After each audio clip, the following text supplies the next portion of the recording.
팀 버튼 감독이 제작을 맡은 영화 비틀주스. 이번에 무려 36년 만에 그 후속작이 개봉했는데요. 영화 비틀주스는 과연 어떤 작품이었을까요? 지금부터 함께 살펴봅시다. 서론에서 얘기한 것처럼 이 영화는 팀 버튼 감독이 메가폰을 잡았습니다. 감독 본인의 색이 정말 강한 만큼 이번 작품에서도 팀 버튼 감독 특유의 연출과 디자인이 나왔다고 생각하는데요. 흔히들 버튼에스크라고 부르는 팀 버튼 감독 특유의 스타일이 바로 그것입니다. 기괴하고 몽환적인 인물과 배경, 판타지와 코미디, 그리고 호러가 뒤섞인 것 같은 특유의 인상을 의미하고 있죠. 실제로 작품의 핵심 주인공인 리디아와 비틀주스 모두 이에 잘 맞아떨어지는 인물상입니다. 이승에서 저승으로 향하는 복도 역시 몽환적인 인상을 강하게 남기고 있죠. 이번 작품에서 새롭게 추가된 아스트리드의 경우 이성과 과학을 믿는 등 여타 인물과 비교했을 때 평범한 느낌을 주지만 오컬트적 사건을 제대로 엮이는 등 앞선 인상과 연결되고 있습니다. 비틀주스의 수많은 부하 직원들은 물론 그의 전부인 역할로 등장하는 빌런 델로레스 역시 아름다운 듯 기괴한 디자인이 눈에 들어오죠. 더불어 화면을 살펴봤을 때 극명한 대비감을 주는 건 역시 팀 버튼 감독 특유의 연출로 볼 수 있겠습니다. 예를 들어 저승 공간과 현실 공간의 색상 대비만 해도 차이가 크게 느껴지죠. 또한 전체적으로 어둡고 무채색에 가까운 톤 앤 매너가 이어지던 영화에서 분위기를 반전시키는 소울트레인 씬에서 강한 대비감을 느낄 수 있었습니다. 온갖 빛으로 반짝거리고 화려한 이미지와 7080 음악과 춤의 흥겨움이 역설적으로 기괴하고 공포스러운 상황과 이어지며 무척이나 독특한 섬뜩함을 줬죠. 결국 이번 작품에서는 팀 버튼이 하는 자기색이 무척이나 강한 감독의 연출력이 영화를 어디로 어떻게 끌고 갈 수 있을까가 무척이나 중요했다고 볼 수 있겠습니다. 이제 본격적인 이야기를 시작해볼까요? 영화 속에서는 정말 다양한 인물들이 나오지만 역시나 가장 인상적인 것은 배우 마이클 키튼이 연기했으며 작품의 제목이기도 한 캐릭터 비틀주스입니다.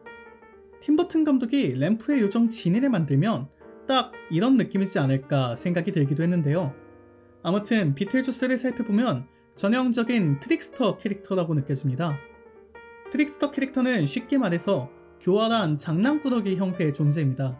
사회 질서, 즉 도덕 등을 무시하고 장난을 치기에 악역처럼 느껴지기도 하죠.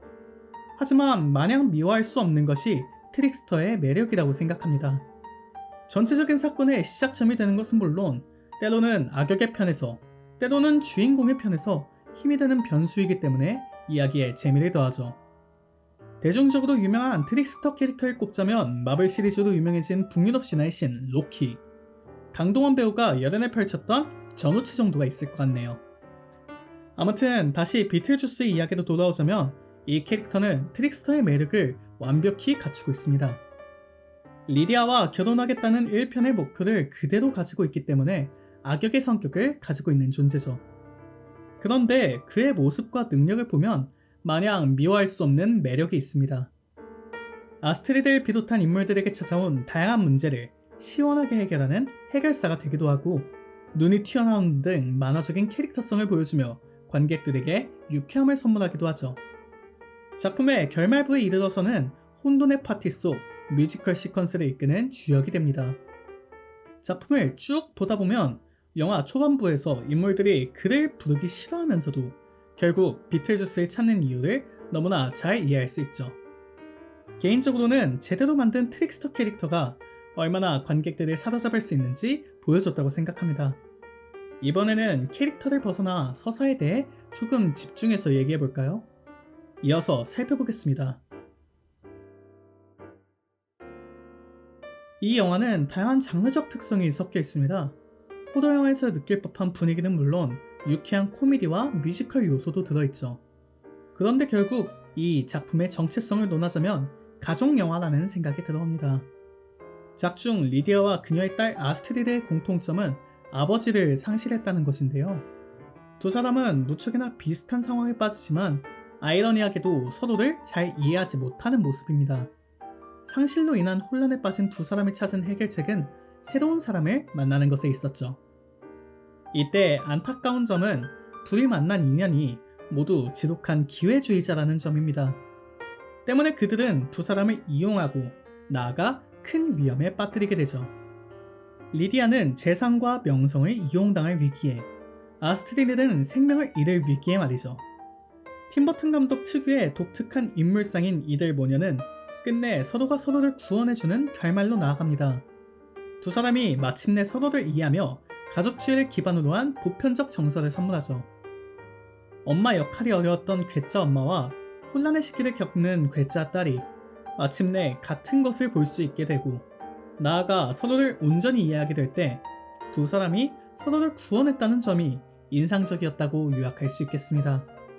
기괴하게 느껴질 수 있는 이미지 속에서도 보편적인 감동의 정서를 연출해내는 팀버튼 감독의 특성이 잘 묻어나지 않았나 싶네요. 전작을 보지 않은 사람이라면 작품의 제목이 특이하다고 느낄 수 있겠습니다. 비틀주스라는 영화의 제목은 작품의 핵심 캐릭터 비틀주스와 관련한 것으로 보이는데요. 그 이름을 3번 부르면 일종의 계약이 성사되는 영화 속 설정을 재치있게 활용한 것 같습니다. 나중에 후속편이 나오게 된다면 비틀주스가 될 수 있겠네요. 그런데 개인적으로 이 후속편에 관해서는 제법 비관적인 입장을 가지게 됐습니다. 결국 이번 작품의 전반적인 완성도가 그렇게 높지 못했기 때문인데요. 기본적으로 이 영화에 대한 인상을 요약하면 정돈되지 않은 난장판 같다고 할 수 있겠습니다. 본편이 전작과 비교해 새로운 시도가 없기에 아쉬움이 남는 건 아닙니다. 팀버튼 감독의 드라마 웬즈데이에서 이미 활약을 한 바 있는 제나 오르테가가 아스트리드 역할을 맡으며 신선함을 추가했고, 그 밖에도 모니카 벨루치, 윌렘 데포 등 배우들이 새롭게 합류하며 전작과 다른 매력을 주려고 했죠. 그러나 뒤에 말한 두 배우의 캐릭터가 작품 속에서 유의미한 행적을 남겼다는 생각은 들지 않아요. 새로운 캐릭터들 덕분에 서사의 볼륨은 커졌는데 정작 위기감을 조성하지도 흥미를 더하지도 못합니다. 말 그대로 최종장에서의 난장판을 꾸며주는 장식품 정도의 역할에 불과하죠. 이들을 작품 속에서 뺀다고 해도 전혀 문제가 안 생길 정도이며 오히려 모녀의 서사에 집중하는 것이 어땠을까 싶기도 해요. 더불어 이승과 저승 세계, 그리고 다양한 인물들을 오가는 서사 구조와 이를 보조하는 편집 자체가 무척 어수선하다는 생각이 남았습니다.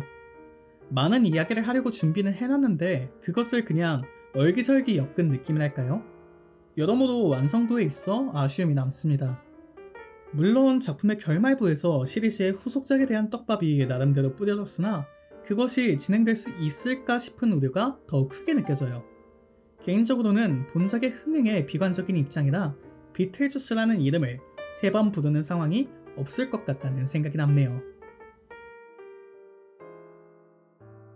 요약하자면 영화 비틀주스는 팀버튼이 하는 강한 특색을 가진 감독과 마이클 키튼이 역할을 맡은 캐릭터 비틀주스의 매력이 이끌고 있는 작품입니다. 워노나 라이더와 제나 오르테가의 연기가 감동적인 가족 서사를 세워나가지만 전체적인 내러티브 구조와 편집 방식의 아쉬움을 극복할 정도는 아니었던 것 같아요. 개인적으로는 아쉬움이 더 크게 남은 영화였네요. 영화 비틀주스에 대한 제 평점은 6점입니다. 36년 만에 개봉한 속편인 만큼 전작에 대한 오마주 요소는 충분합니다. 7080 시절의 추억을 자극하는 사운드 트랙도 작품의 매력을 더욱 강화하고 있죠. 때문에 전작에 강한 향수를 가진 관람객이라면 본 작품을 재밌게 즐길 수 있을 것 같다는 생각이 가슴 한구석에 남았습니다. 다만 후속작까지 기대하긴 어렵다는 생각과 더불어 추억을 추억으로만 남겨두는 것이 좋지 않았을까 하는 조금은 비관적인 생각이 남게 되네요. 오랜 추억, 묻어두는 게 좋았으려나? 라는 한 줄 평 또한 함께 남겨보고 싶습니다. 사실 아쉬운 얘기를 많이 했지만 배우가 선물하는 강한 에너지와 감독 특유의 미장센이 주는 매력은 분명했습니다. 본 작품을 가벼운 스낵무비 정도로 생각하고 감상을 하게 된다면 충분히 괜찮을 영화일 수 있겠네요. 오늘의 리뷰는 여기서 마치고 다시 찾아오겠습니다. 시청해주셔서 감사합니다.